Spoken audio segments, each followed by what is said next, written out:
हमारा टॉपिक है वो पारिस्थितिकी तंत्र इकोसिस्टम। तो इसके अंतर्गत हम जानेंगे सबसे पहले कि पारिस्थितिकी तंत्र क्या है, पारिस्थितिकी तंत्र को कैसे डिफाइन करते हैं।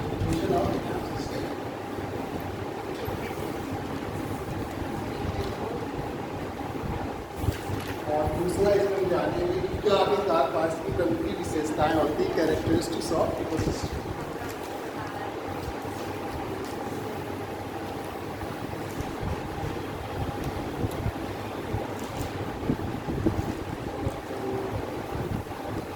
और थर्ड इसमें हम लोग जानेंगे कि क्या पारिस्थितिकी तंत्र की क्रियाशीलता होती है, activity of ecosystem, function of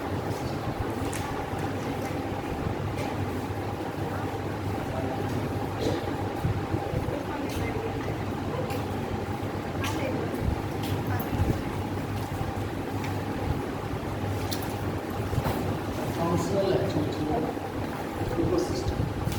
तो ये हम तीन चीज़ें आज इस पर चर्चा करेंगे। हमने कल आपको बताया था कि इकोलॉजी क्या है, पारिस्थितिकी क्या है। तो पारिस्थितिकी में जैसे अध्ययन करते हैं जैविक और जैविक अजैविक के मध्य, यानी कि बायोटिक और अबायोटिक। हमने कल आपको यही बताया था कि पारिस्थितिकी विज्ञान की वह शाखा है या जीव विज्ञान का वह भाग है जिसके अंतर्गत हम जीवधारियों का आपस में एवं जीवधारियों का उनके पर्यावरण के साथ अंतर संबंध का अध्ययन करते हैं। या एकदम सिंपल भाषा में कहें तो जो पारिस्थितिकी है वो विज्ञान की वह शाखा है जिसके अंतर्गत हम जैविक और जैविक अजैविक के मध्य अंतर संबंधों का अध्ययन करते हैं। लेकिन बात ये थी कि अगर हम लोग इकोलॉजी का अध्ययन करेंगे तो कहाँ पर करेंगे। हमने आपसे कहा कि जैविक और जैविक अजैविक के मध्य आप अध्ययन करिए तो आप कहाँ करेंगे, आप हमेशा भ्रमित रहेंगे। लेकिन अगर आप उसकी एक निश्चित सीमा बता दी जाए, एक उसका निश्चित तंत्र बता दिया जाए, सिस्टम बता दिया जाए कि आपको उस सिस्टम में ही केवल जो है इकोलॉजी पारिस्थितिकी का अध्ययन करना है तो वो आपके लिए आसान हो जाएगा। इसलिए इकोसिस्टम शब्द का जो है आना जरूरी था। तो पारिस्थितिकी तंत्र जैसे हमने आपसे कह दिया है कि आप जो है इस तालाब में पारिस्थितिकी का अध्ययन कीजिए, जैविक और जैविक अजैविक के मध्य अंतर संबंधों का अध्ययन कीजिए। बता दें कि इस कमरे में कीजिए। तो पारिस्थितिकी तंत्र का प्रकार जो है वो बहुत छोटे से लेकर बड़े तक होता है। हमने आपको बताया था कि वो एक पेड़ के एक तने से भी हो सकता है और पूरा ब्रह्मांड भी हमारा पारिस्थितिकी तंत्र है। लेकिन आपके जो दिमाग में कन्फ्यूज़न रहेगा कि हमको कहाँ पारिस्थितिकी का अध्ययन करना है, वो समस्या नहीं रहेगी, क्योंकि अब आपको अपने पारिस्थितिकी अध्ययन की सीमाएं मालूम है कि हमको एक तालाब में करना है, किस कमरे में करना है, किस पूरे कॉलेज में करना है। इस तरीके से हमको पारिस्थितिकी के अध्ययन के लिए जरूरी था कि एक निश्चित भौगोलिक क्षेत्र होना चाहिए जिसको हम पारिस्थितिकी तंत्र कहते हैं। इसीलिए पारिस्थितिकी तंत्र की आवश्यकता पड़ी या पारिस्थितिकी जो तंत्र का शब्द है वो आया अस्तित्व में अपने। नहीं तो ऐसे तो हम कहाँ करेंगे। अगर हमसे आपसे कह दिया जाए कि जैविक और जैविक अजैविक के मध्य संबंधों का अध्ययन कीजिए तो आप कहाँ करेंगे। लेकिन आपसे कह दिया जाए कि एक निश्चित क्षेत्र में, निश्चित भौगोलिक क्षेत्र में अध्ययन करेंगे तो आप कर लेंगे। जैसे हमने आपसे कहा किसी तालाब में जैविक और जैविक अजैविक के मध्य अंतर संबंधों का आप अध्ययन कीजिए, पारिस्थितिकी का अध्ययन कीजिए तो आप बड़ी आसानी से कर लेंगे। किसी यही कह दिया जाए कि आप इस कॉलेज में, इस क्लास में जो है जैविक और जैविक अजैविक के मध्य अंतर संबंधों का अध्ययन कीजिए तो आप आसानी से कर लेंगे। जैविक आपका आपस में और आपका हमारे साथ क्या इंटरेक्शन हो रहा है आप उसका अध्ययन कर लेंगे। और जो भी चीज़ें आप यूज कर रहे हैं, जो भी चीज़ें यहाँ पर अजैविक देख रहे हैं, कुर्सी, मेज, पेन, कागज़ और ब्लैक बोर्ड में दिख रहे हैं, ये सारी चीज़ें हमारी अजैविक के साथ अंतर संबंध है तो इनका हम आसानी से अध्ययन कर लेंगे। इस तरीके से पारिस्थितिकी तंत्र जो है वो हमें क्या प्रदान करता है, एक आधार प्रदान करता है। पारिस्थितिकी के अध्ययन के लिए क्या प्रदान करता है, आधार प्रदान करता है। और उसकी क्या होती है, निश्चित भौगोलिक सीमा होती है, भौगोलिक क्षेत्र। हमने बता दिया कि इस कमरे में करना, तो ये भौगोलिक क्षेत्र निश्चित हो गया कि आपको किसी भौगोलिक क्षेत्र में अध्ययन करना है। तो ये आधार हमको आधार प्रदान कर रही है। और साथ ही साथ इसमें क्या हो रहा है, कार्य हो रहा है, इंटरेक्शन हो रहा है, तो कार्यशील।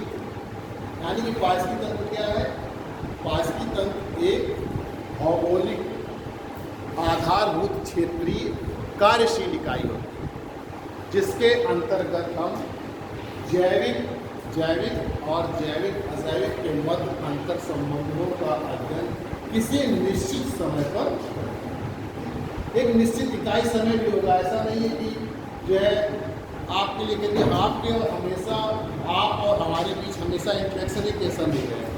आपका और जो है अभी आप ब्लैक बोर्ड को केवल देख रहे हैं, जैसे अपनी कापी या पेन जो है अभी आप इसमें लिख नहीं रहे हैं, इस समय आपका व्यवहार कैसा है दूसरा है।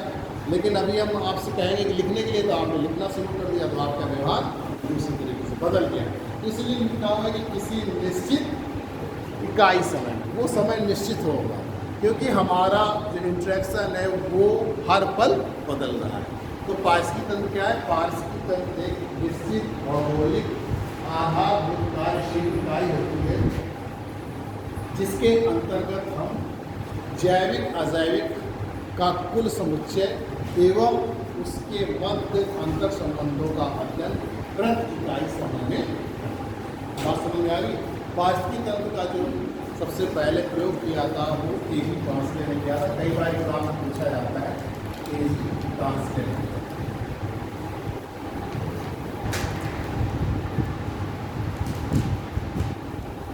तो आपके लिए थोड़ा सा पारिस्थितिकी तंत्र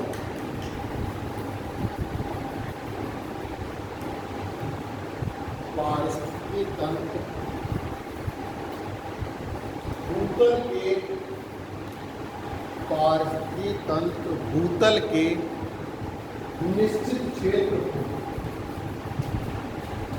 धारण करने वाली, निश्चित क्षेत्र को धारण करने वाली एक आधारभूत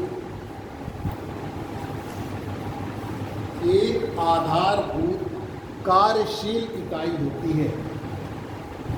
एक आधारभूत कार्यशील इकाई होती है, होता है जिसके अंतर्गत जैविक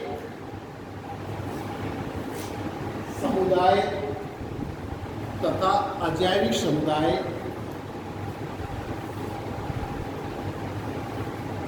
के सकल समुच्चय टोटल असेंबलीज के सकल समुच्चय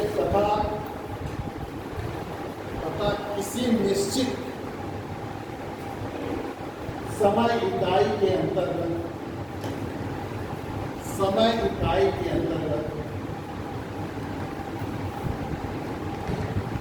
उनके आपसी अंतर क्रियाओं को सम्मिलित किया जाता है। आपसी अंतर क्रियाओं को सम्मिलित किया जाता है।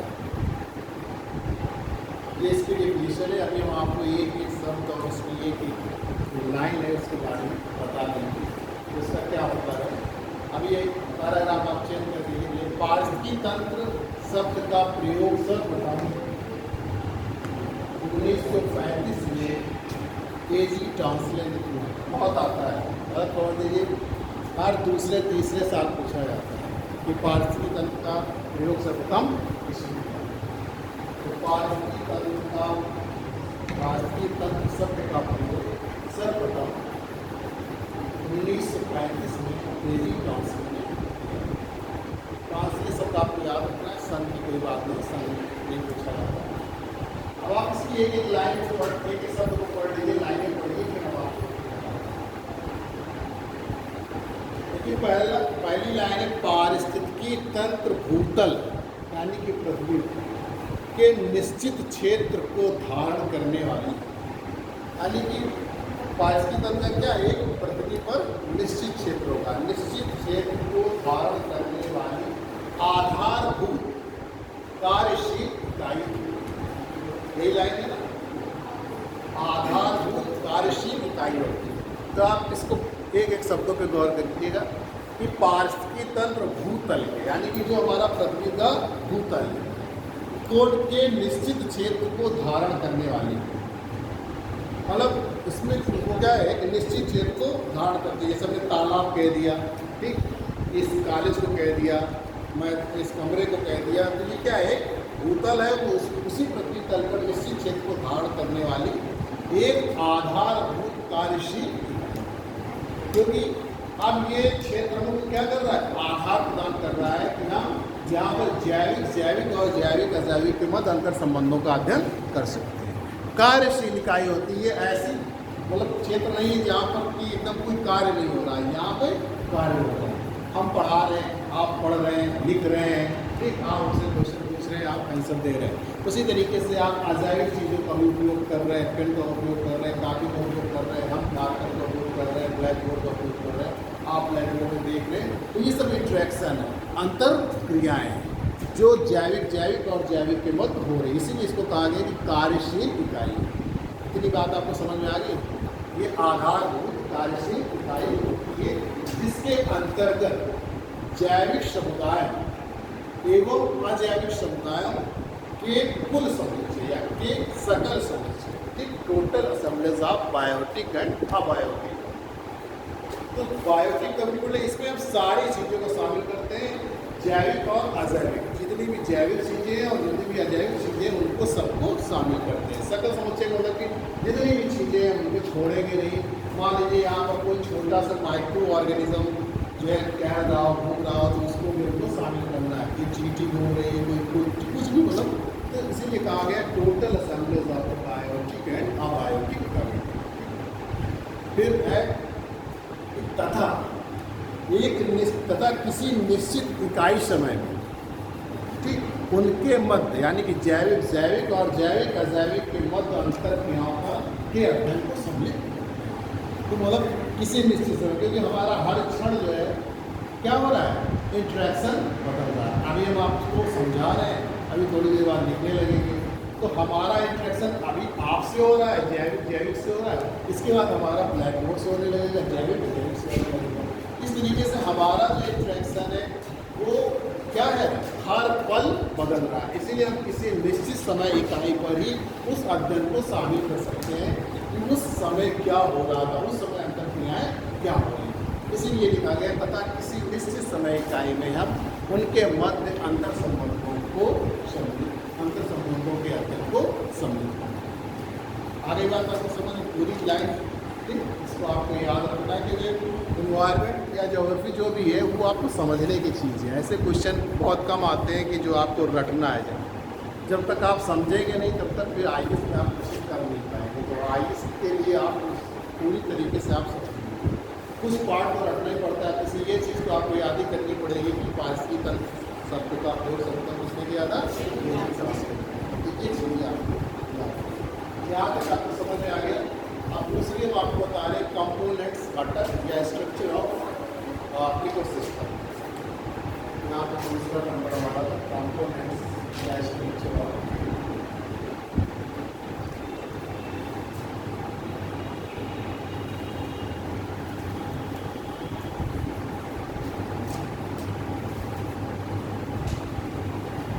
अब देखिए कंपोनेंट्स क्या है, आप देख ही रहे हैं कि अभी हमने आपको बताया है कि किसको शामिल करते हैं, जैविक और अजैविक। उन्हीं से संरचना भी होती है, कहीं कहीं पर संरचना अलग तरीके से भी दिखाते हैं, कहीं कहीं पे आपकी जो इसकी संरचना हो रही है उसमें स्थल मंडल, वायुमंडल, जल मंडल, ये सब चीज़ें भी शामिल कर लेते हैं।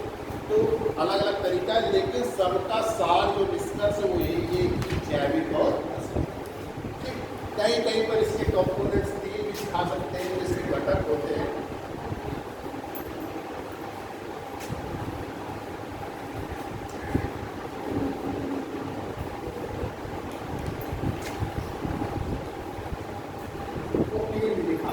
बायोटिक अबायोटिक है एनर्जी कंपोनेंट्स, ऊर्जा घटक। लेकिन वास्तव में ऊर्जा घटक भी अजैविक है तो उसको अजैविक में शामिल करते हैं। ये एग्जाम में पूछा जाता है, बहुत छोटे छोटे एग्जामों में आता है कि वे कितने घटक होते हैं, तो आप जो है तो आप उसको ऐसे तो देख लगाइए, तो वैसे तो और एक साथ साथ नहीं रहते, ठीक। तो किताबों में भी जो है उसको बार बार आते हैं।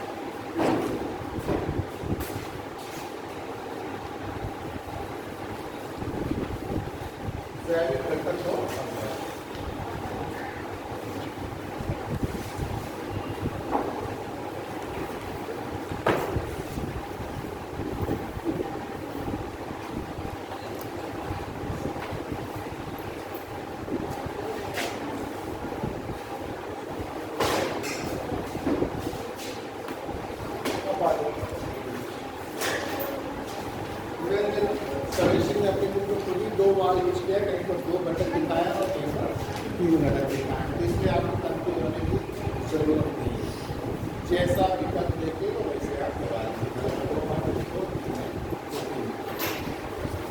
अब जैविक घटक में आप देख ही रहे हैं सब चीज़ें हम शामिल करते हैं, जो हमारे पेड़ पौधे प्लांट्स, जो हमारे एनिमल्स हैं, ठीक, उनको शामिल करते हैं, माइक्रो ऑर्गेनिज्म, और हम अपने आप मानव सब शामिल करते हैं। जैसे पेड़ पौधे होंगे,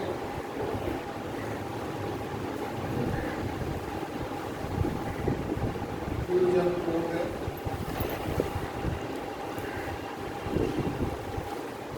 ज़्यादा डिटेल में नहीं बताएंगे, क्योंकि एनवायरनमेंट के जो कंपोनेंट्स होते हैं वही इसके कंपोनेंट्स होते हैं, इकोसिस्टम के, और एनवायरनमेंट कंपोनेंट हमने आपको डिटेल में बताया। जीव एनिमल्स, मानव और सूक्ष्म जीव, इनको अपघटक भी कहते हैं, माइक्रो ऑर्गेनिज्म।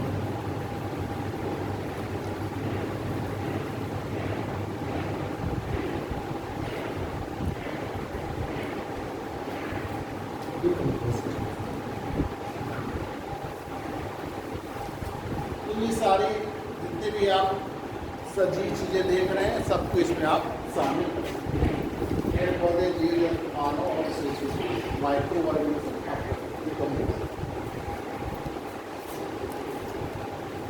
अब बायोटिक में जितनी भी सारी चीज़ें आप देख रहे हैं, जैसे आपकी हवा है, प्रकाश है, सौर प्रकाश है, सोलर लाइट, ऊर्जा,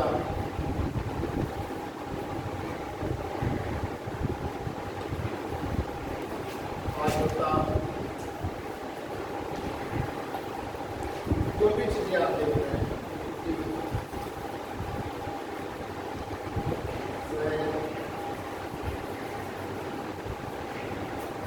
जितनी भी चीजें आप देख रहे हैं सब इसके अंतर्गत आती हैं।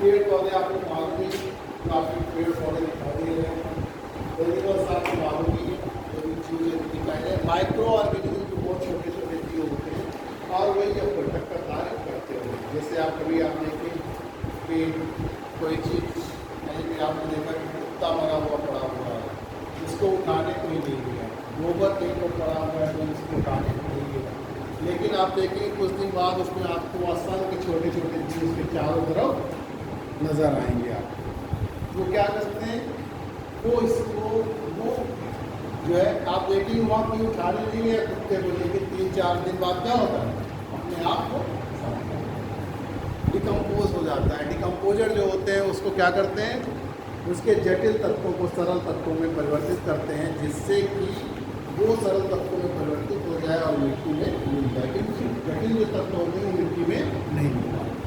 इसलिए कोई भी चीज़ें पड़ी हुई है तो उनको ये क्या करते हैं, जटिल तत्वों को सरल तत्वों में परिवर्तित करते हैं, और उसी समय जो ऊर्जा रिलीज होती है उसी ऊर्जा को बाहर करके डिकम्पोजर प्राप्त करते हैं। इस तरीके से डिकम्पोजर की भूमिका अहम है, जो आगे आपको बताएंगे फंक्शनल एक्टिविटी ऑफ सिस्टम में। ये सारी चीज़ें आपको समझ में आ गई, जैविक और अजैविक घटक, मैंने पहले भी चर्चा कर रखी है, इसलिए कोई बहुत इसमें ऐसी चीज़ भी नहीं है। तो कंपोनेंट्स है जैविक और अजैविक, ठीक। सोलर एनर्जी मुख्य रूप से होती है, सोलर एनर्जी के बिना जो है हमारा ना तो पर्यावरण का अस्तित्व है, ना ही किसी भी इकोसिस्टम का अस्तित्व है। इसीलिए कहा भी जाता है कि main driving force of ecosystem is solar energy. पारिस्थितिकी तंत्र का मुख्य वाहक बल क्या है, सोलर। अब जब हम उसकी आपको क्रियाशीलता दिखाएंगे, फंक्शनल एक्टिविटी दिखाएंगे, तब आपको समझ में आ जाएगा कि क्यों सोलर एनर्जी जो है इसका मुख्य वाहक है। अब हम आगे चर्चा करते हैं कैरेक्टरिस्टिक्स ऑफ द इकोसिस्टम, जो पारिस्थितिकी तंत्र है उसकी क्या विशेषताएं।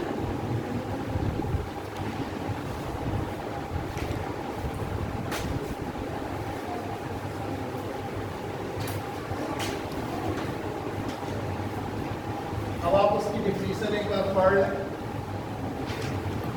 क्योंकि अगर आप इसकी डिफिनीशन ठीक से पढ़ेंगे तो बहुत सारे कैरेक्टरिस्टिक्स के अंदर है।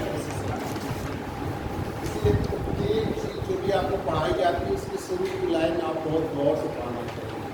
वो एक तरीके से उसका समरी रहती है, अब्स्ट्रैक्ट रहता है, जो आगे चलकर सारी चीज़ें आपको।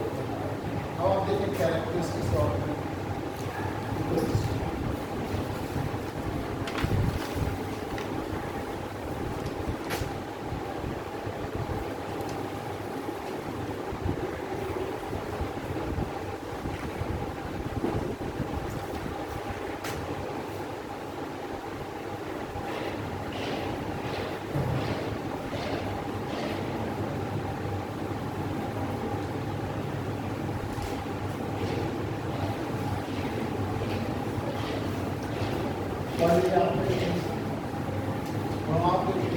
क्या क्या उसकी विशेषताएं, तो आप पहला लिखिए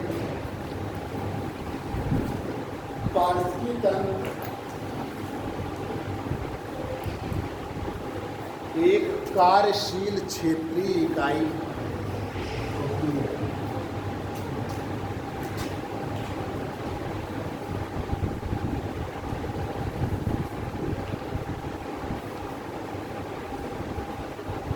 इसको हमको डिफाइन करने की जरूरत है नहीं कि पारिस्थितिकी तंत्र एक कार्यशील क्षेत्रीय इकाई होती है, जो आपने अपनी परिभाषा में लिखा ही हुआ है कि एक क्षेत्रीय इकाई होती है, एक क्षेत्र को धारण किए होती है और उसमें विभिन्न प्रकार की कार्यशील कार्य होते हैं, इसलिए इसको कार्यशील क्षेत्रीय इकाई कहा गया। नंबर 2 लिखिए पारिस्थितिकी तंत्र के मुख्य रूप से 2 घटक जैविक व अजैविक घटक होते हैं। पारिस्थितिकी तंत्र के मुख्य रूप से 2 घटक जैविक व अजैविक घटक होते हैं, बायोटिक है अबायोटिक। अभी मैं आपको बताऊं।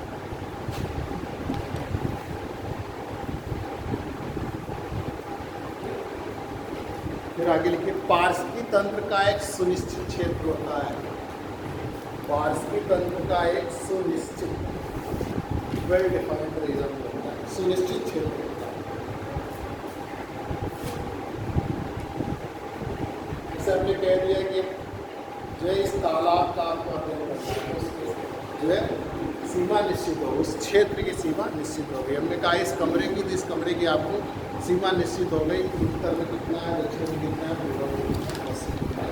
तो आपको इस तरीके से एक सुनिश्चित क्षेत्र होता है। अगला लिखिए समय इकाई के संदर्भ में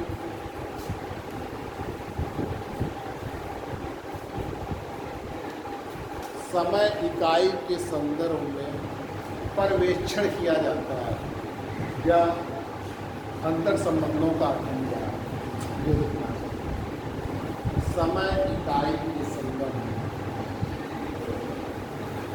मतलब ये नहीं कि हमने कह दिया कि यहाँ पर ऐसा होता, हम आपको बताएंगे कि इतने बजे इतने मिनट कितने सेकंड ऐसी घटना यहाँ पर क्योंकि पर्टिकुलर एक निश्चित समय में, क्योंकि हमारी एक्टिविटीज़ क्या है बदलती है, इसलिए एक निश्चित समय संदर्भ में इसका पर्यवेक्षण किया जाता है। जब भी हम अध्ययन करेंगे तो वो एक निश्चित समय होगा, किस समय हम उसका अध्ययन करेंगे। अगला ऊर्जा जैविक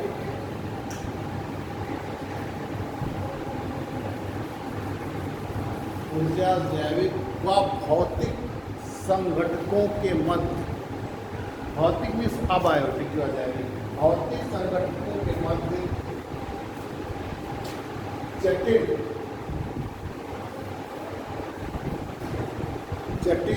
पारस्परिक क्रियाएं, तथा साथ ही साथ जीवधारियों में आपस में जीवधारियों में आपस में क्रियाएं चलती रहती हैं,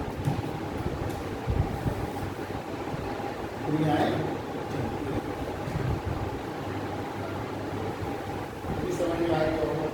अगला है, इसको इम्पोर्टेंट कर लीजिएगा, एग्जाम में वो पूछा जाता है। या एक खुला तंत्र होता है, एग्जाम में हमेशा आता है, या एक बंद तंत्र होता है। एग्जाम हमेशा आता है। या एक खुला तंत्र होता है, या एक खुला तंत्र होता है, मतलब एक ओपन सिस्टम है, खुला तंत्र होता है जिसमें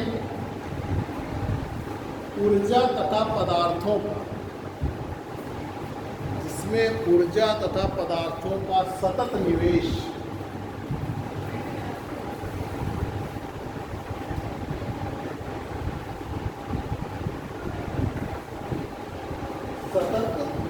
तथा उसमें बहिर्गमन होता रहता है, बहिर्गमन होता रहता है।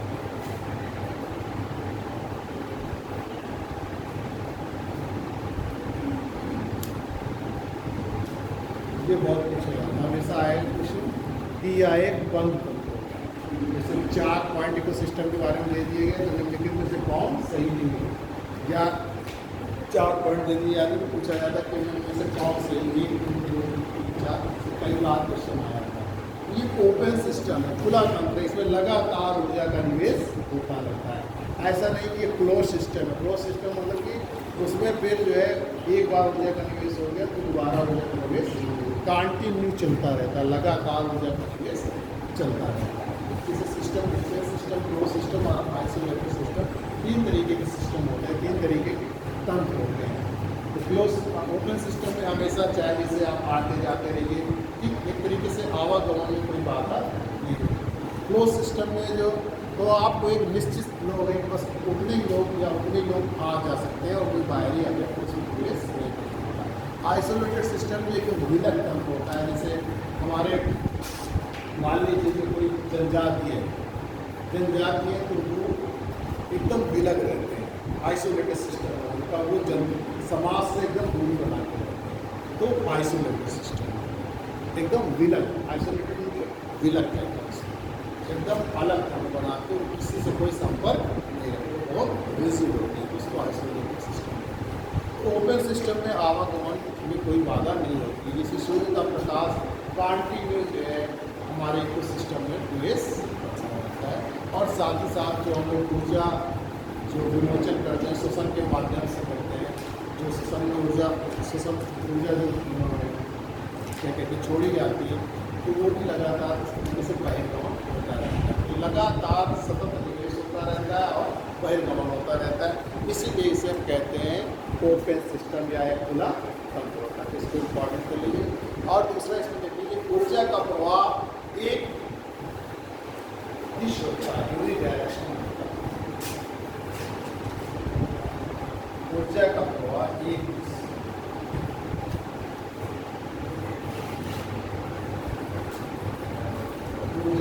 जो फ्लो ऑफ एनर्जी यूनिडायरेक्शनल है, एक दिशा, मतलब एक चक्रीय नहीं कि साइक्लिक ऐसे आती जाए, जो ऊर्जा चाहे फिर कम ऐसे नहीं है, एक दिशा प्रवाह होता है। तो इसलिए इसकी पूरी दोनों इम्पॉर्टेंट, इसको इम्पॉर्टेंट तो बहुत कुछ होता है, दोनों चीज़ें अलग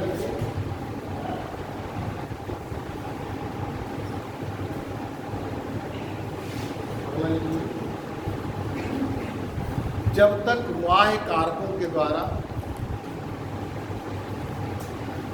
पारिस्थितिक तंत्र को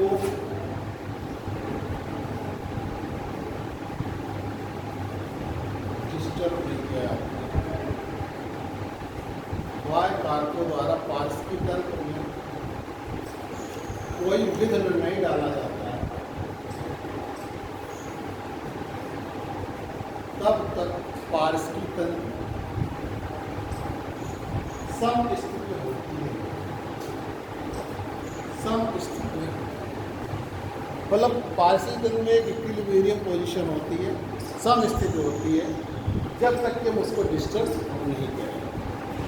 जब मानव उसको डिस्टर्ब करता है या फिर कोई आपदा है इस तरीके की, तब वो डिस्टर्ब हो सकता है। साथ ही साथ उसके अंदर होमियोस्टैटिक का गुण होता है, यानी कि एक सीमा तक जो आप उसको डिस्टर्ब कर रहे हैं वो उसको पुनः समायोजन करते हैं, लेकिन एक सीमा से अधिक डिस्टर्ब करने पर वो पुनः समायोजन नहीं करते। जैसे नदी है, नदी के पानी में आप एक सीमा तक जो है उसको गंदा करते हैं, वो फिर से स्वच्छ हो जाता है। जैसे आपने देखा कि अभी लॉकडाउन में इंडस्ट्रियल एक्टिविटीज़ हमारी बंद थी कोरोना के समय में, तो नदियों का पानी अपने आप स्वच्छ होने लगे, वायु अपने आप शुद्ध होने लगे। दिल्ली में जो कभी तारे नहीं दिखाई देते थे वहाँ पे तारे दिखाई देने लगे थे रात को। तो इस तरीके से हमारे इन्वायरमेंट में, हमारे पर्यावरण में होम्योस्टैटिक का गुण होता है, पुनः समायोजन का गुण होता है। जब आप एक सीमा से अधिक जो है इसको डिस्टर्ब करते हैं तब जो है अपने आप को पुनः समायोजन झेलना पाते हैं। जैसे आप खुद ही समझते हैं कि आपको छोटी कभी कभी ऐसी चोट लग जाती है जिसको आप थोड़ी देर तक महसूस करने के बाद फिर आपको आराम मिल जाता है। तो हर के अंदर पुनः समायोजन होता है, लेकिन जब एक सीमा से अधिक मान लीजिए आपको चोट लग गई तो आपको डॉक्टर के पास जाना पड़ता है, इलाज करना पड़ता है। उसी तरीके से हमारे पास इसके अंदर का इन्वायरमेंट है कि अगर हम एक सीमा तक उसको प्रभावित कर रहे हैं या उस पर उसमें परिवर्तन ला रहे हैं तो अपने आप को पुनः समायोजित कर लेती है। जैसे पहले से हम प्रदूषित करते चले आ रहे हैं पर्यावरण को, लेकिन पर्यावरण अपने आप को क्या कर रहा था, समायोजित कर रहा था। लेकिन जब एक सीमा से परे हो गया तो पर्यावरण जो है अब क्या दिखाई दे रहा है, आपको प्रदूषित दिखाई देना लगा और उसकी प्रक्रिया विभिन्न रूपों में आपको दिखाई देती है। जैसे क्लाइमेट चेंज के रूप में दिखाई देती है, वाटर क्राइसिस के रूप में दिखाई देती है, वाटर पोल्यूशन के रूप में दिखाई देती है, इकोलॉजिकल इम्बैलेंस के रूप में दिखाई देती है, ठीक, डेजर्टिफिकेशन के रूप में दिखाई देती है, सॉइल सैलिनाइजेशन के रूप में दिखाई देती है। तो ये विभिन्न रूप ही जो हम पर्यावरण को क्या कर रहे हैं, डिस्टर्ब कर रहे हैं, तो वो बदले में हमें ये सब चीज़ें दे रहे हैं। आज क्या हो रहा है, इसी समस्याओं को दूर करने के लिए, जैसे हम अपनी चोट को ठीक करने के लिए डॉक्टर के पास जाते हैं, वैसे हम भी सब लोग बैठ कर एक सम्मेलन कर रहे हैं कि हमको ये करना चाहिए, हमको कार्बन उत्सर्जन को कम करना चाहिए, ग्लोबल वार्मिंग पे रोक लगानी चाहिए, तापमान को कम करना चाहिए। तो बहुत से सस्टेनेबल डेवलपमेंट का हमको कॉन्सेप्ट अपनाना चाहिए। इस तरीके से हम क्या कर रहे हैं, उसके उपाय कर रहे हैं, क्योंकि अब प्रकृति जो है, अब हमारा इन्वायरमेंट या हमारी पारिस्थितिकी तंत्र अपने आप को समायोजित पुनः समायोजित नहीं कर पा रही है।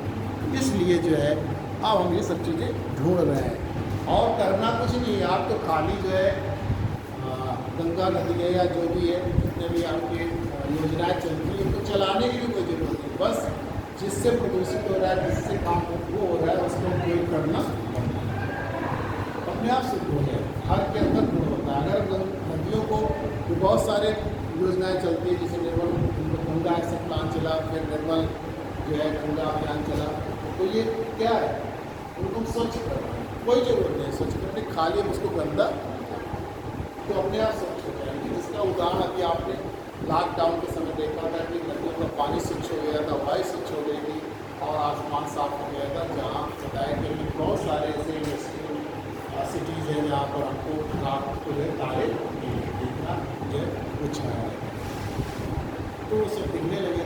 तो इस तरीके से जो है पर्यावरण एक सीमा तक ही या पारिस्थितिकी तंत्र एक सीमा तक ही अपने आप को समायोजित करेगी। आप इसमें लिख लें कि पारिस्थितिकी तंत्र में पुनः समायोजन का भी गुण होता है।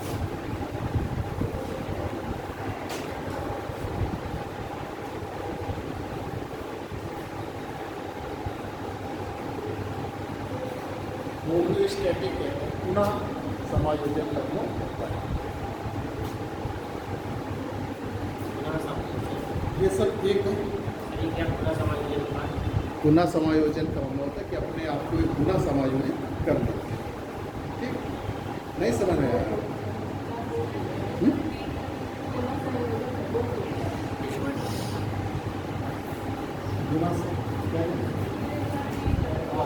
पारिस्थितिकी तंत्र में पुनः समायोजन का होता है।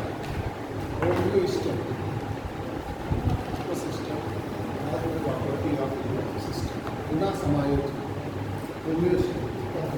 System has the property of homeostatic.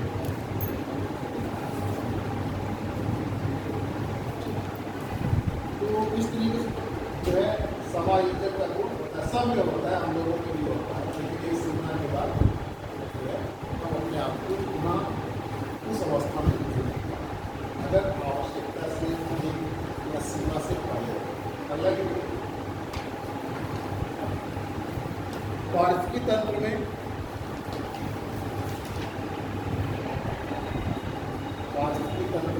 विभिन्न ऊर्जाओं की भूमिका होती है, विभिन्न ऊर्जाओं की भूमिका होती है, परंतु सौर ऊर्जा परंतु सौरिक ऊर्जा, सोलर एनर्जी, पारिस्थितिक तंत्र में विभिन्न ऊर्जाओं की भूमिका होती है, विभिन्न प्रकार की ऊर्जाओं का प्रभाव होता है, लेकिन सौरिक ऊर्जा सबसे महत्वपूर्ण होती है। सौरिक ऊर्जा सबसे महत्वपूर्ण होती है। ये भी लाइन आपकी इसको भी इम्पॉर्टेंट कर लीजिए कि सौरिक ऊर्जा सबसे महत्वपूर्ण। अब आप जाके देखिएगा पढ़ाया है इसमें कैसे कैसे प्रश्न आते हैं, तब आपको ज़्यादा समझ आएगा। सबसे महत्वपूर्ण होती है। सौरिक ऊर्जा को पारिस्थितिक तंत्र का मुख्य वाहक बल कहा जाता है। ये भी लाइन आती है। सौरिक ऊर्जा को या सौर ऊर्जा को पारिस्थितिक तंत्र का मुख्य वाहक बल कहा जाता है।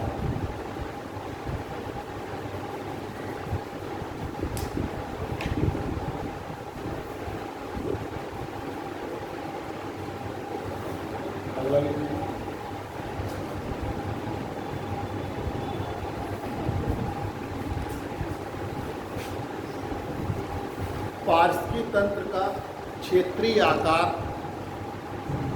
सूक्ष्म से लेकर पारिस्थितिक तंत्र का आकार सूक्ष्म, ब्रैकेट में लिख लीजिए, जैसे एक पेड़ का तना, एक पेड़ का तना ब्रैकेट बंद कर से लेकर बहुत विशाल, ब्रैकेट में लीजिए, संपूर्ण ब्रह्मांड, संपूर्ण ब्रह्मांड, जब आप यूनिवर्स ब्रह्मांड हो सकता है। मतलब जो पारिस्थितिक तंत्र का आकार वो छोटे से लेकर, सूक्ष्म से लेकर बहुत बड़ा हो सकता है। जैसा मैंने बताया कि आप पेड़ के केवल एक तने को ले लीजिए तो बहुत सूक्ष्म है, और पूरा ब्रह्मांड ले लीजिए तो बहुत। आगे देखिए, पारिस्थितिक तंत्र की निजी उत्पादकता होती है। पारिस्थितिक तंत्र की निजी उत्पादकता होती है, ओन प्रोडक्टिविटी। पारिस्थितिक तंत्र as ecosystem as own productivity, निजी उत्पादकता। क्योंकि पारिस्थितिक तंत्र जो होता है, जो पेड़ पौधे सूर्य के प्रकाश से जो आते हैं, प्रकाश संश्लेषण की विधि द्वारा अपना भोजन वो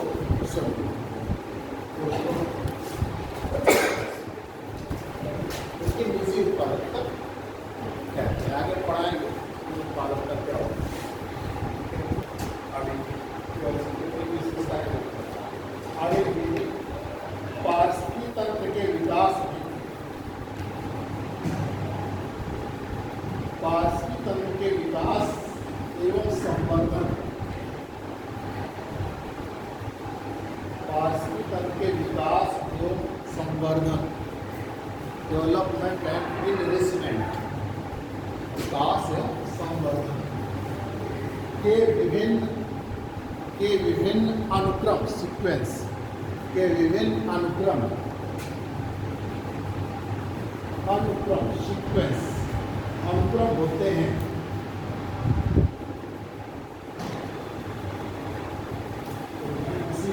पारिस्थितिक तंत्र के विकास के, पारिस्थितिक तंत्र के विकास के अनुक्रमों की संपूर्णकालीन अवस्थाओं को सेरे कहते हैं।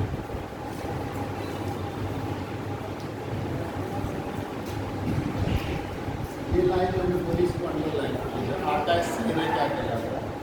अभी जो लास्ट में बोली पारिस्थितिक तंत्र के विकास, पारिस्थितिक तंत्र के विकास के अनुक्रमों की संपूर्णकालीन अवस्थाओं को सेरे बहुत पूछा जाता है एग्जाम में। आगे किसी में लिखिए, सेरे प्राथमिक अनुक्रम, प्राइमरी सक्सेशन। सेरे वो सेरे कहते हैं, लिखा है सेरे। अभी बता रहे हैं, अब अभी आप बता रहे हैं, पूरा लिखा तो क्या सेरे कहते हैं। तो दिखा दो, ये एक पार्ट पूरा होगा। फिर आगे सेरे प्राथमिक अनुक्रम से प्रारंभ होकर, सेरे प्राथमिक अनुक्रम से प्रारंभ होकर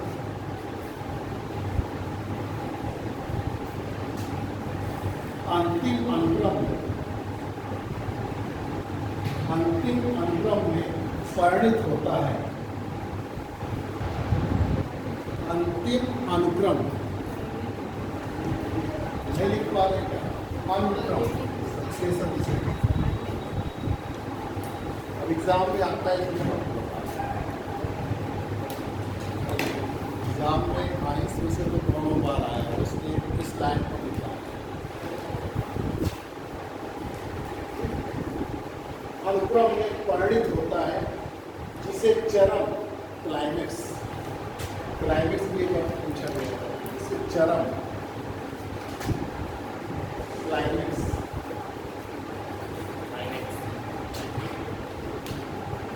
या जलवायु चरम जिसे चरम क्लाइमेक्स या चरम जलवायु क्लाइमेक्स कहते हैं।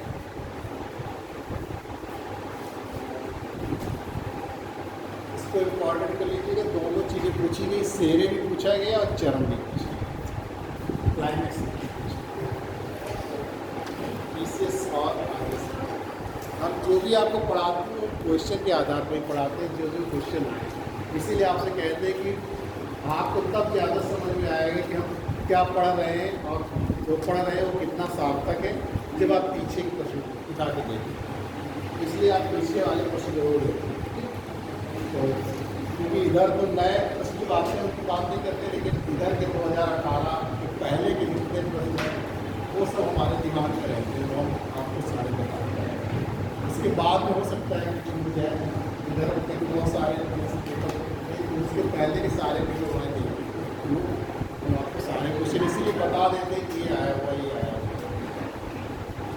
तो इसको आप समझ लीजिए क्या लिखा है आपने कि पारिस्थितिकी तंत्र के विकास एवं संवर्धन के विभिन्न अनुक्रम, जैसे किसी भी चीज़ का विकास या एडजस्टमेंट एक क्रम में नहीं होता, थोड़े थोड़े क्रम में होता है। मान लीजिए अभी विकास हो गया, कुछ दिन के लिए विकास हो गया, फिर तो विकास होगा, इस तरीके से धीरे धीरे विकास चलता रहता है। तो जो विकास होता है या संवर्धन होता है वो एक उसकी संक्रमणकालीन जो है अवस्था होती है, जहाँ से लगता है कि अब ये विकास खत्म होने वाला, दूसरा शुरू होने वाला है। तो वो जो कंडीशन होती है, वो जो संक्रमण की अवस्था होती है, उसे हम सेरे कहते हैं। और ये सेरे एक सक्सेशन, यानी एक कई सक्सेशन भी होते हैं। मान लीजिए प्राइमरी सक्सेशन है, सेकेंडरी सक्सेशन है।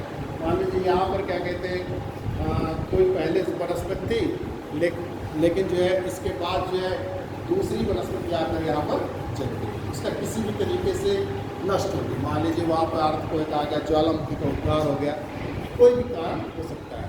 तो प्राइमरी तो इस तरीके से क्या हो गया कि वहाँ पर एक पहले तो सक्सेशन हुआ था, लेकिन क्या हुआ है वह दूसरी बार भी सक्सेसफुल हुआ है। इस तरीके से अनुक्रम चलते रहते हैं, विकास के अनुक्रम चलते रहते हैं। तो ये जो अनुक्रम होते हैं ये शुरू से लेके जो है अंत तक चलता रहता है और एक ऐसे समय पर पहुँचता है जो विकास का चरम होता है, यानी अब विकास नहीं होगा। अब जैसे आप भी हैं, हम है, समय क्या एक लिमिट है हमारी कि अभी कुछ समय तक विकास करेंगे, फिर इसके बाद सब लोग क्या होता है बुढ़े होने लगते हैं और धीरे धीरे धीरे धीरे ये समाप्त हो जाते हैं। इसी तरीके से विकास का जो चरम है, ठीक जैसे हमारी भी विकास की अवस्थाएँ, हमारे भी विकास का अवस्थाएँ होती रहती है कि यंग हैं हम, फिर मेच्योर होते हैं और फिर ओल्ड होते हैं। उसी तरीके से जो है वनस्पतियाँ भी हैं, उनका भी क्या कहते हैं विकास होता रहता है और सक्सेशन भी होता रहता है, अनुक्रम भी होता रहता है। कभी वनस्पतियाँ नष्ट हुई, कभी जो है दूसरी आकर वनस्पतियाँ हुई। तो प्राइमरी सक्सेशन जैसे ज़मीन एकदम खाली है, उसमें जैसे बीज आपने बो दिया आकर, तो वो जो विकास होता है वो प्राइमरी सक्सेशन कहलाता है, प्राथमिक अनुक्रम कहलाता है। लेकिन अब ये पहले जो वनस्पति वो समूल रूप से नष्ट हो जाए और दूसरी जाति की जो वनस्पति हमने लगा दी तो सेकेंडरी सक्सेशन कहलाता है, द्वितीयक अनुक्रम कहलाता है। तो जो हमारे विकास का चरम होता है, क्लाइमेक्स, मतलब अब विकास नहीं होगा, मतलब कहाँ पर पहुँचे, शीर्ष से पहुँच गए, तो उसे क्लाइमेक्स कहते हैं, चरम कहते हैं। तो तुमने दूसरी लाइन में कि सेरे प्राथमिक अनुक्रम से प्रारंभ होकर अंतिम अनुक्रम में परिणत, यानी कि ये संक्रमणकालीन अवस्थाएं चलती रहती हैं। और ये अवस्थाएं जब एकदम हम विकास में उच्च पहुंच जाते हैं, अब यहाँ से ज़्यादा विकास नहीं होगा, तो वो हमारा चरम होता है। ठीक, आई भाई। हाँ, जब हमारा एकदम सक्सेसफुल हुआ और हम एकदम विकास के पहुंच गए, अब धीरे धीरे हमारा विकास नहीं होता, तो अंतिम में पहुंच जाते हैं। जैसे आप हर चीज़ का क्लाइमेक्स देखने के लिए एकदम चरम पे पहुंचते हैं। ठीक, हर चीज़ की जो चाय इसमें अधिकतम भी हो सकता है, अगर हम वहाँ पर पहुँच जाएंगे तो वो उसका क्लाइमेक्स कहलाएगा। अच्छा, ठीक, देखिए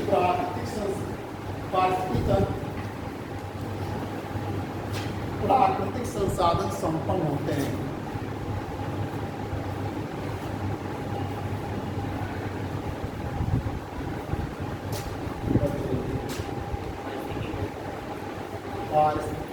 प्राकृतिक संसाधन संपन्न होते हैं। Natural resource ecosystem as investment in the natural resources. जो हमारे प्राकृतिक संसाधन हैं वो सब पारिस्थितिकी तंत्र में पाए जाते हैं। जैसे आपने कोई पारिस्थितिकी तंत्र लिया, मान लो कोई मैदान लिया, तो वहाँ पर जो भी रिसोर्सेज है, सॉइल भी हमारी रिसोर्सेज है, विंड भी हमारी रिसोर्सेज है, वाटर भी रिसोर्सेज है, जो भी वहाँ पे खनिज पाए जाते हैं वो भी हमारे रिसोर्सेज है, संसाधन है। लाव है, कोयला, जो भी जहाँ पर जो मिल रहा है, इवन देन हमारी जो वेजिटेशन है, वनस्पति है, वन है, ये सब क्या है? संसाधन, रिसोर्स है। तो रिसोर्स वो सारी चीज़ें हैं जिनका हम उपयोग बार बार करते हैं अपनी आवश्यकताओं और इच्छाओं को पूरा करने।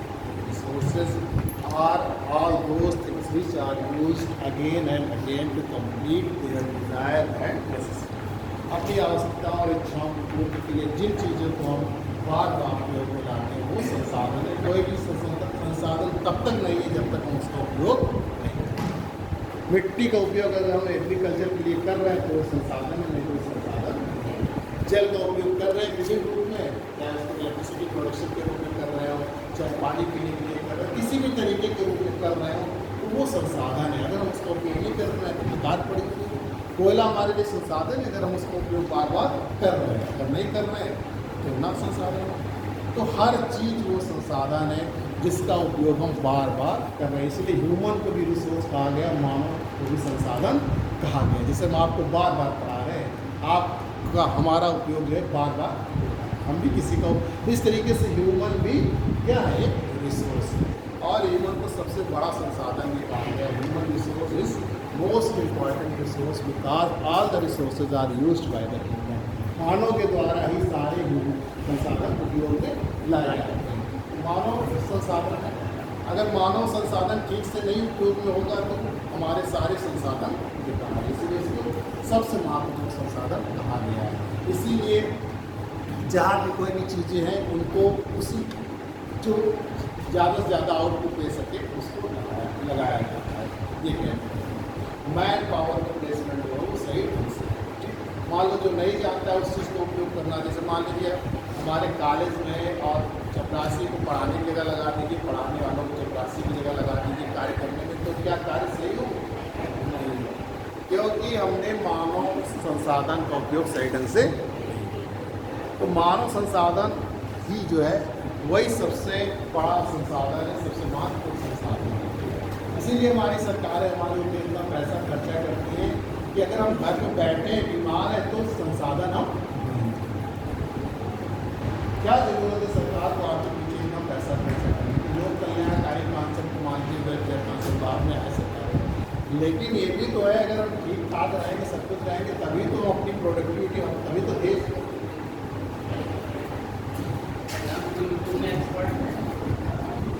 यूट्यूब चलाना आता है, इसमें लाइव क्लास कर दो,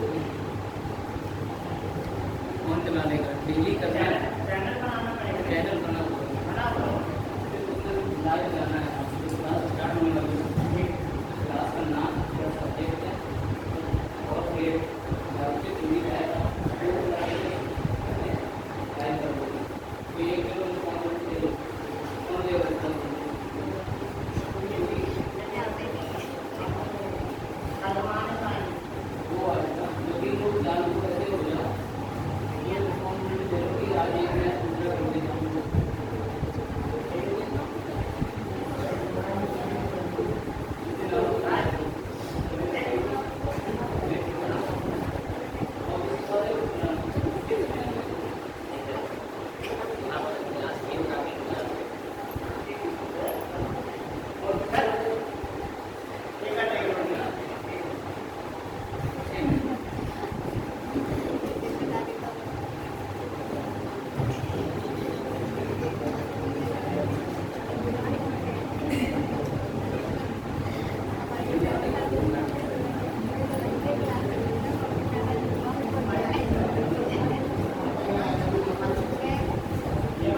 हाथ हम लोग नजर गए थे, ठीक है बेटा हेलमेट तो करने के लिए आना, कभी कभी ये बात बता दिया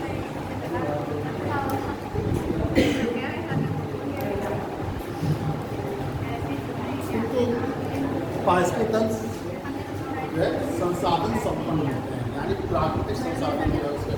अगर प्राकृतिक संसाधन तो पास के तंत्र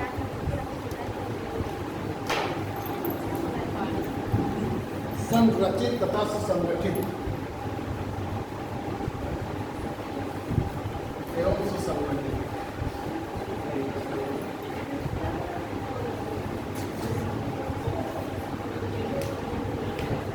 well structured and well organised.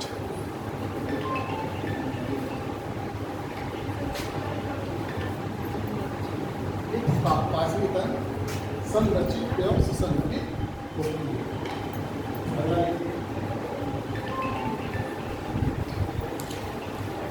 पाचवी तंत्र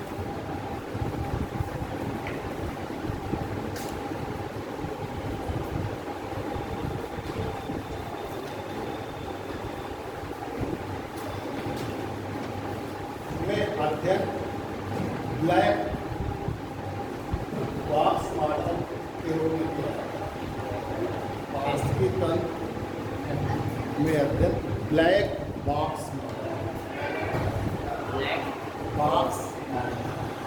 के रूप में किया है। जैसे ब्लैक बॉक्स मॉडल से तात्पर्य है कि बहुत सारी चीज़ें ऐसी इतनी जो जटिल क्रियाएं होती हैं जिनका अध्ययन करना संभव नहीं होता, इसलिए हम जो सरल चीज़ें हैं, जो सरल अंदर क्रियाएं हैं, उनका हम अध्ययन करते हैं। बाकी और उसको मान लेते हैं ब्लैक बॉक्स मॉडल है, वो हमको दिखाई नहीं देता, ठीक। इसलिए इसको ब्लैक बॉक्स मॉडल कहा गया है, क्योंकि जो क्रियाएं होती हैं आपस में कोई जो हम अध्ययन कर रहे हैं खाली सिंपल थोड़ी हो, बहुत सारी जटिल क्रियाएं हैं, तो उसका हम अध्ययन।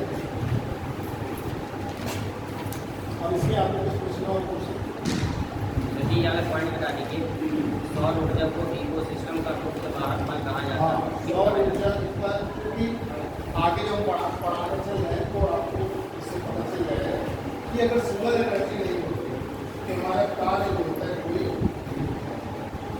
क्योंकि सोलर एनर्जी ही सबसे पहले आती है यहाँ पर, तो पेड़ पौधे उसका उपयोग करके क्या करते हैं, भोजन बनाते हैं। हम आगे पढ़ा रहे हैं तो आप फंक्शन ऑफ इकोसिस्टम, पारिस्थितिकी तंत्र की क्रियाशीलता एवं पारिस्थितिकी तंत्र में ऊर्जा प्रवाह।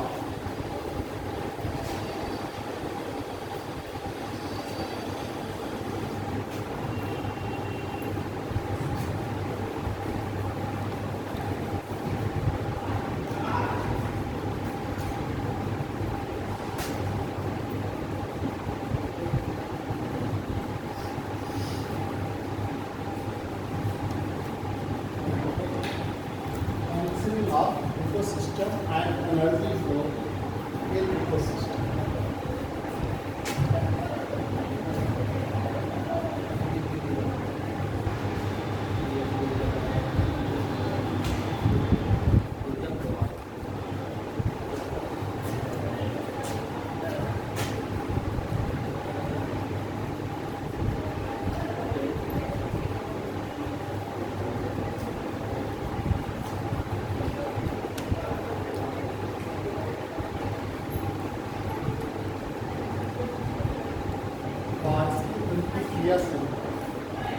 एवं पारिस्थितिकी तंत्र में ऊर्जा प्रवाह।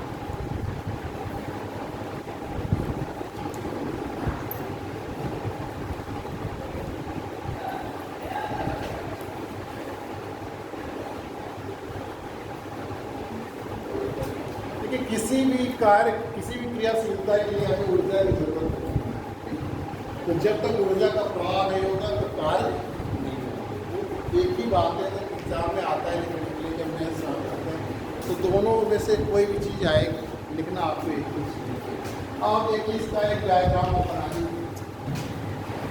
पारिस्थितिकी तंत्र की क्रियाशीलता ऊर्जा का प्रवाह। देखिए, जब सबसे पहले से हमारी एनर्जी प्राप्त होती है पेड़ पौधे का, तो ट्रैफिक लेवल 1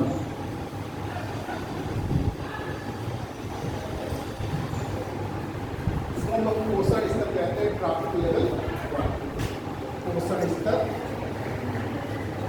ये इसमें जो होते हैं वो ऑटोट्रॉफ्स होते हैं, जो अपना भोजन स्वयं बनाते रहेंगे। ऑटोट्रॉफ ऑटोग्राफ माने क्या होता है? सोपोस जो अपना भोजन स्वयं बनाते हैं। हमारा एडिशन इसमें है, नीट में कि यहाँ पे दोनों बैठते हैं। सोपोस ऑटोट्रॉफ जो अपना भोजन उसकी ऑटोट्रॉफ मतलब अपना अपना भोजन। पोषण स्तर है ऑटोट्रॉफ, इनको हम प्राथमिक उत्पादक भी कहते हैं, प्राइमरी प्रोड्यूसर भी कहते हैं। एग्जाम में आएगा ये सबसे इम्पोर्टेंट है, प्राथमिक उत्पादक प्राइमरी प्रोड्यूसर। इसके बाद पोषण स्तर आता है।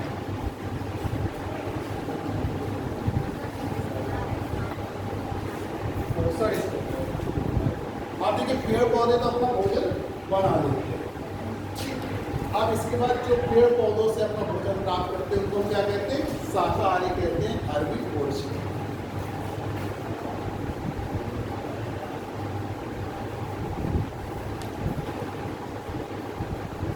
और ये है प्राथमिक उपभोक्ता, प्राइमरी कंज्यूमर।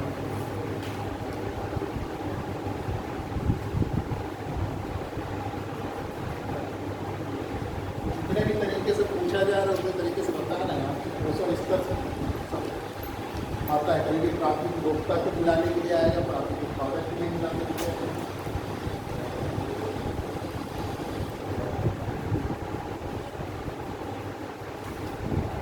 पोषण स्तर ट्रॉफिक लेवल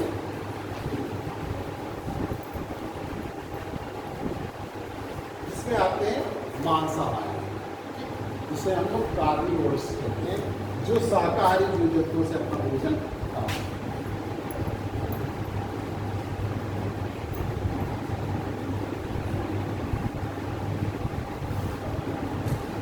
जो कहलाते हैं हमारे द्वितीय उपभोक्ता, सेकेंडरी कंज्यूमर।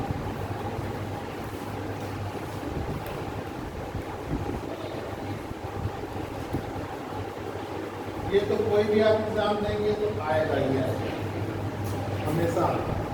और पोषण स्तर 4 में क्या होते हैं? ओमनिवोरस, जिसे हम लोग बोलते हैं सर्वाहारी।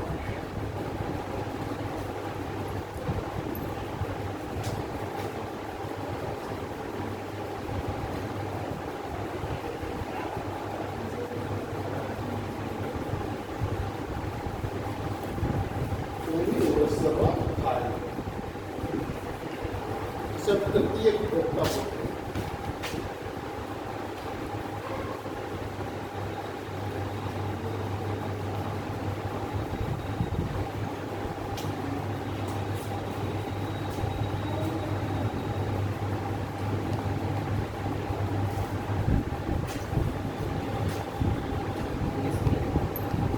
ये मान लीजिए आपका सन है और इससे एनर्जी पोषण स्तर बन गया और ये लोग अपना भोजन स्वयं बनाते हैं, इसलिए इसको प्राथमिक उत्पादक कहते हैं।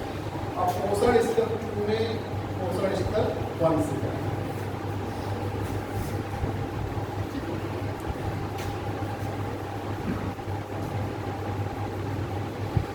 अब पोषण स्तर 1 जो है अपनी ऊर्जा,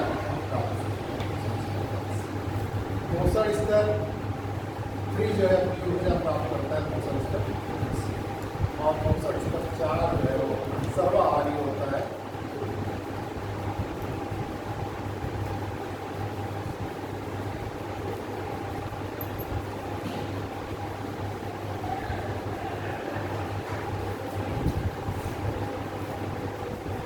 ये अपनी ऊर्जा का उपयोग तो करते ही करते हैं, साथ ही साथ अपने श्वसन के द्वारा ऊर्जा विमुक्त भी करते हैं, अपनी ऊर्जा को छोड़ते हैं।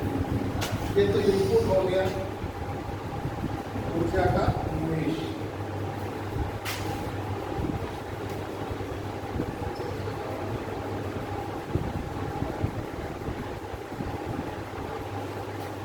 ये आउटपुट है शोषण के रूप में। इंस्पायरेशन, श्वसन आउट, श्वसन के द्वारा इंस्पायरेशन। इसके बाद जो है देखिए सभी लोग क्या होते हैं एक समय के बाद मर जाते हैं।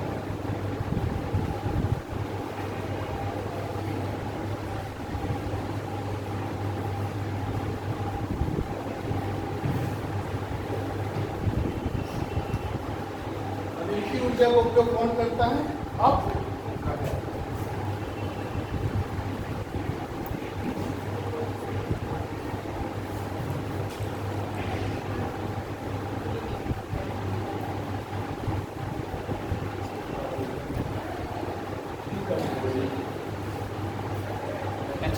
तो बीओ से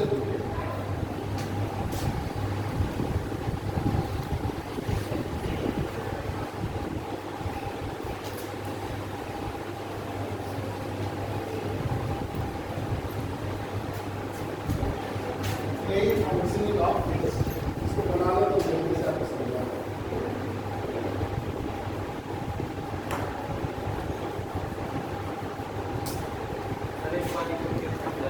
हाँ आप पूरा भी समझाएंगे बिल्कुल बता दें, बना ले तो आप फटाफट समझाएंगे।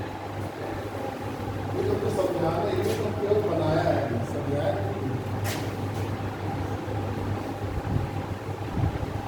लेकिन ये सारी चीज़ें आपको याद रखनी है। पोषण स्तर याद करना है, शाकाहारी, उपभोगी, मांसाहारी, तृतीय गुणवत्ता, द्वितीय, ये सब सारे जो अपने शब्द लिखे हुए एक एक आपको याद रखना है। अब जब इन्होंने पूछा था कि प्राप्त आगे का सूर्य को मुख्य फल क्यों कहते हैं, तो आप देख रहे हैं कि सूर्य जब तक पेड़ पौधे अपना भोजन नहीं बनाएंगे तब तक किसी को भोजन नहीं मिलेगा। इस तरह सूर्य जब अपना आता है, सूर्य का प्रकाश और पेड़ पौधे प्रकाश संश्लेषण की क्रिया से अपना भोजन स्वयं बनाते हैं, तब हमारे आगे जो है क्या होते हैं, लोगों को ऊर्जा प्राप्त होती है। सब फूड चेन कहते हैं, खाद्य श्रृंखला कहते हैं, जो हम नेक्स्ट टाइम पढ़ाएंगे। पढ़ा लिया आपने?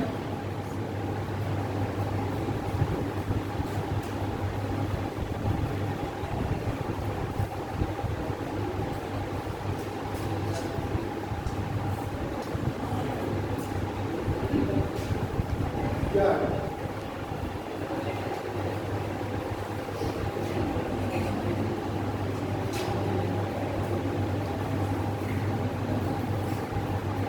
शुरू करें? हाँ देखिए, सूर्य से एनर्जी मिलती है। सूर्य से जो ऊर्जा प्राप्त होगी तो पोषण स्तर देख जो हमारे हरे पेड़ पौधे वो प्रकाश संश्लेषण की उपस्थित प्रकाश संश्लेषण विधि से जो है अपना भोजन स्वयं बनाते हैं। अब ये जब अपना भोजन स्वयं बना लेते हैं तो ये पहले क्या करते हैं, उस ऊर्जा का उपयोग जो है किसमें करते हैं, अपने ऊर्जा को बढ़ाने के यानी जो अपने शरीर के विकास के लिए करते हैं। तो पहले अपना शारीरिक विकास करते हैं और बची हुई ऊर्जा कहाँ चली जाती है, इसमें ट्रांसफर हो जाती है। पोषण स्तर कैसे होती है, जो शाकाहारी ऊर्जा है वो जब पेड़ पौधों घास वगैरह को खाते हैं तो उससे एनर्जी चली जाती है। जैसे हमारे गाय भैंस हिरन जब घास को चलते हैं तो क्या होता है, इससे ये एनर्जी आहार ऊर्जा जिसे हम बोलते हैं, वो रासायनिक ऊर्जा वो दूसरे लेवल के पोषण स्तर के लोग जो है उसको ले लेते हैं। इसी तरह इसके बाद जब ये इस ऊर्जा को ले लेते हैं, आप इस ऊर्जा का कुछ भाग जो है अपने विकास करने में उसका उपयोग करते हैं और बची हुई ऊर्जा पोषण स्तर इनको मिल जाती है। जो मांसाहारी जैसे शेर है, चीता है, जो भी जो है मांसाहारी जीव जंतु होते हैं वो शाकाहारी जीव जंतुओं को खाकर अपनी ऊर्जा को प्राप्त होते हैं। इसी तरीके से पोषण स्तर 3 जो है से अपनी पोषण स्तर जो 4 है वो चूँकि दोनों होता है, शाकाहारी भी होता है और मांसाहारी, अपना पेड़ पौधों से भी और जीव जंतुओं से भी अपनी ऊर्जा प्राप्त होता है। साथ ही साथ देखिए जैसे जैसे मूवमेंट होता है वैसे वैसे ऊर्जा का क्षय भी अधिक होता है, क्योंकि पेड़ पौधे तो अपनी जगह क्या एक जगह स्थिर, उनको तो चलना नहीं है। तो शाकाहारी में थोड़ा सा मूवमेंट कर लेते हैं, मांसाहारी उनसे भी अधिक मूवमेंट करता है और सर्वाहारी जो है सब जगह घूमते फिरते रहते हैं। तो इस तरीके से जो जैसे जैसे ऊपर जाइए वैसे वैसे ऊर्जा का क्षय भी अधिक होता है। शोषण ऊर्जा, अब ये जो उनके पास ऊर्जा होती है जो उसका उपयोग करते हैं उस ऊर्जा को शोषण के रूप में निकाल देते हैं। तो ये बहिर्गमन है, ये ऊर्जा का बहिर्गमन। आप देखिए कि प्रत्येक आदमी, चाहे वो पेड़ पौधे हो, चाहे शाकाहारी हो, चाहे मांसाहारी हो, चाहे सर्वाहारी मानव हो, वो उसके भी शरीर का कभी कभी ना अंत हो जाता है। तो जब इस शरीर का अंत हो जाता है तो इनमें जो संचित ऊर्जा होती है, उस ऊर्जा जो संचित ऊर्जा होती है और ये अपघटक जो होती है, जैसे अभी हमने आपको बताया कि कोई गाय मरी पड़ी होती है, एक्सीडेंट हो गया उसका, वो मरी पड़ेगी लेकिन उसको कोई उठाने नहीं है, लेकिन वो धीरे धीरे देखेंगे 3-4 दिन में तब समाप्त हो जाती है। लेकिन उसके पास जाएंगे तो आप देखेंगे उसमें आसान छोटे छोटे क्या होते हैं, कीड़े लगे रहते हैं जो अपघटक का काम करते हैं, वियोजक का काम करते हैं। और उनका काम क्या है, जटिल तत्वों को सरल तत्वों में परिवर्तित कर देना। क्योंकि ऐसे कोई मिट्टी में नहीं मिल जाता, कैसे मिलेगा, जब उनके जटिल तत्वों को हम सरल तत्वों में परिवर्तित कर देंगे। तो जटिल तत्व को जब हम सरल तत्व में परिवर्तित कर देते हैं वो मिट्टी में मिल जाते हैं और वो पोषक तत्व के रूप में मिट्टी से पेड़ पौधों के द्वारा फिर से प्राप्त कर लिए जाते हैं। इस तरीके से इनकी काउंसलिंग चलती है। अब अगर कुछ समझ में आया होगा,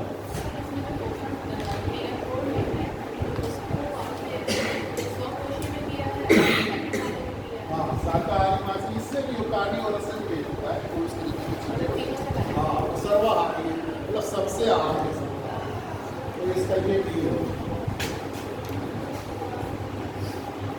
सर्वाहारी सबसे आहार। जैसे सांप देख के मेढक खा लेता है, लेकिन सांप वगैरह बहुत सारे लोग, आप दक्षिण अफ्रीका में जाए तो अफ्रीका में वहाँ पे बहुत सारी जनजातियाँ हैं, सांप का रक्त पी लेते, सांप का अचार बना के खा लेते, आपका अचार बहुत सारे चीज़ें, बहुत सारे अलग अलग है इस दुनिया में, दुनिया में नहीं पॉइजन उसमें होता है, पॉइजन शरीर में काम नहीं होता, पॉइजन ठीक उसमें लेना होगा, तो बंद कर दीजिए।